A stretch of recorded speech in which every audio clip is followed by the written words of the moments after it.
नमस्कार, मैं हिमांशु जर्नलिस्ट। दोस्तों, क्या राहुल गांधी देश के विपक्ष के नेता के रूप में अपनी औकात रखते हैं? मैं आपसे सवाल पूछ रहा हूं और आपको इसका जवाब देना है। जवाब हाँ हो, नहीं हो, जो कुछ हो आपको देना है। क्या देश की संसद का विपक्षी नेता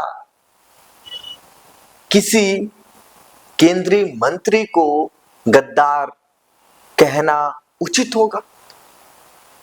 क्या उसका गद्दार कहना उचित होगा? मैं आपसे पूछ रहा हूं। आपका जवाब होगा नहीं।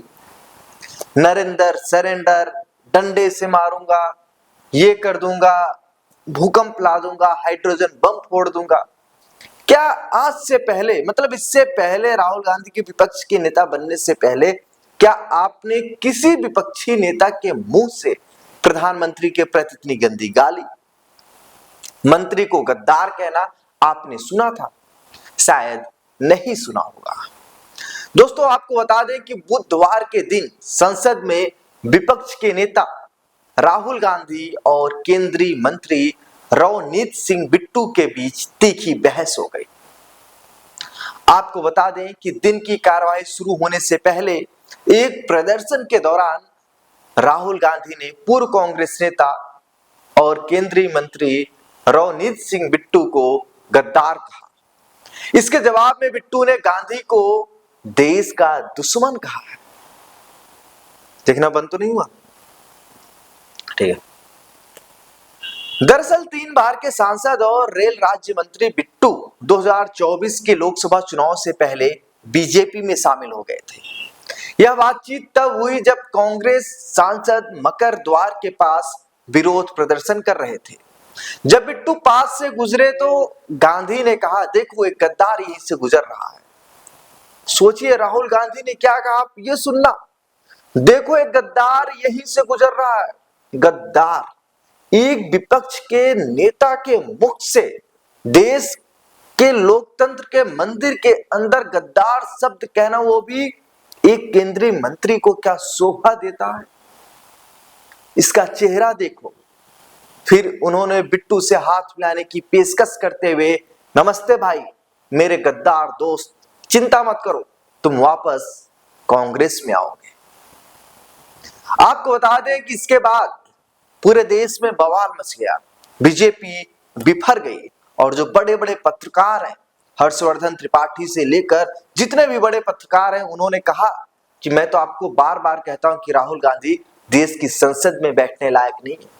राहुल गांधी देश की राजनीति के लिए बहुत खतरनाक है, हर्षवर्धन जैसे पत्रकार कह रहे हैं। आपको बता दें कि गांधी से हाथ मिलाने से इंकार करते हुए मंत्री ने टिप्पणी की, देश के दुश्मन। यह बातचीत तब हुई जब उन्होंने विरोध कर रहे सांसदों पर टिप्पणी की थी।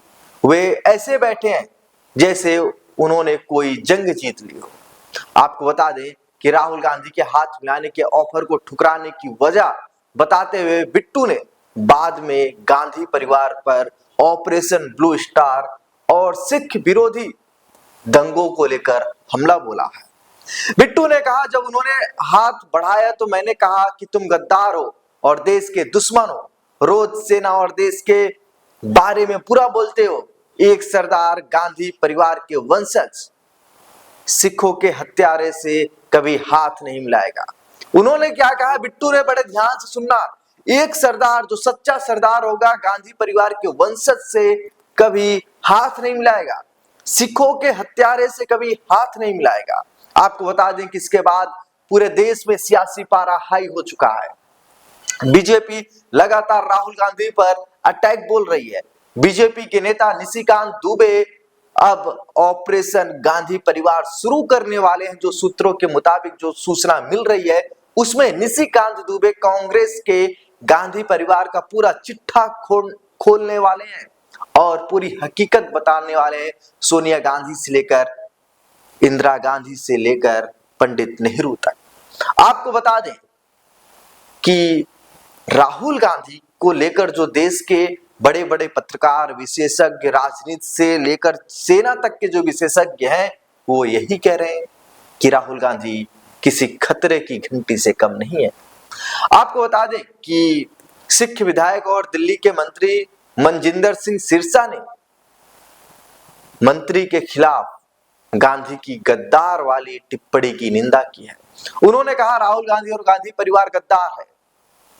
राहुल गांधी और गांधी परिवार गद्दार है, सिख और सरदार गद्दार नहीं हो सकते।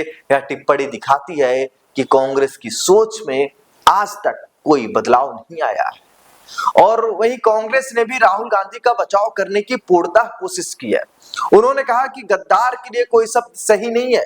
कांग्रेस सांसद अमरिंदर राजा वारिंग ने कहा कि जब विपक्ष के नेता को बोलने नहीं दिया जाता तो हम क्या कर सकते हैं। बिट्टू को एमपी किसने बनाया, ये गद्दार के बारे में हम और क्या कह सकते हैं। आप सोचिए, हमारे देश के लोकतंत्र के मंदिर के अंदर इस तरीके से गद्दार गद्दार गद्दार बार बार बोलना क्या ये शोभा देती है देश के विपक्ष के नेता को? आप लोग अपनी राय जरूर बताइए।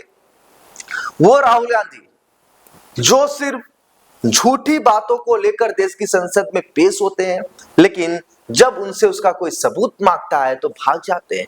आप इलेक्शन कमीशन के ऊपर जो लगातार वोट चोरी का आरोप राहुल गांधी लगाते रहते थे, जब उनसे लोग कहते थे कि आप सुप्रीम कोर्ट जाओ, तो कहते थे कि मैं सुप्रीम कोर्ट क्यों जाऊं, मेरा काम थोड़ी है। मतलब आपका काम नहीं है, आपका काम सिर्फ आरोप लगाना, सिद्ध करना नहीं है। आप भारतीय सेना को बदनाम कर रहे हो, थल सेना प्रमुख को आप बदनाम कर रहे हो।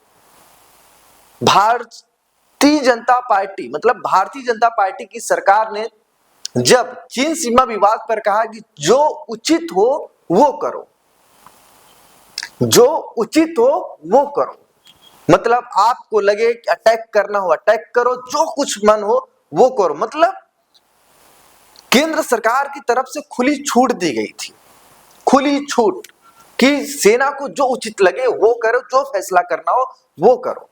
अब राहुल गांधी को इसमें लग रहा है कि नरेंद्र ने सरेंडर कर दिया। आप सबको क्या लगता है दोस्तों? आप लोग अपनी राय कमेंट बॉक्स में जरूर बताइए, क्योंकि ये देश की बात है और देश की सुरक्षा की बात है। क्या राहुल गांधी को इस तरीके की बयान देना चाहिए था? आप लोग अपनी राय कमेंट बॉक्स में जरूर बताएं। नमस्कार।